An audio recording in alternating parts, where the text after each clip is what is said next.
Start, but Troy police are now saying that the fire that killed 19-year-old Vanessa Milligan and her unborn baby was definitely no accident.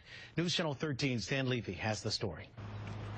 The roadside memorial that went up for Vanessa Milligan the day after she died is still a memorial, but the horrific circumstances of her death have now become a crime. Our victim was murdered by another human being, and unfortunately not only our victim, but our victim's full-term child in this case, which sadly we've been deprived of ever getting to see on this earth.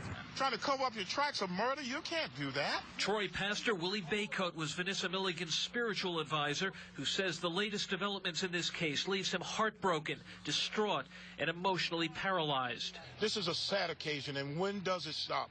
When do we send a message, and when do we say enough is enough, especially when we start killing our own youth and these unborn child? This is ridiculous. Pastor Willie describes Milligan's death as something out of a CSI television episode.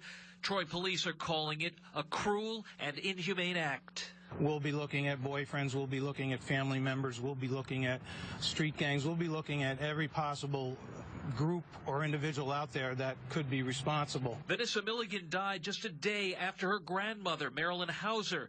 At the time of the fire, Vanessa was 39 weeks pregnant, which is why detectives say they're hunting for a double killer. Do you know how often charges like this arise in the criminal justice system?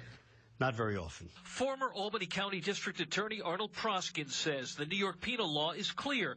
A fetus that has reached its 24th week of development, legally speaking, is a viable human being. Basically, if you kill the woman and she's very pregnant, I think if I were the district attorney again, I'd probably be saying, yeah, you're going to be responsible for killing that unborn baby. Even though Troy police say they're certain about the homicide charges, they're not revealing the cause of death. They say toxicology tests are not yet completed, and both police and Pastor Willie are encouraging anyone with information to come forward.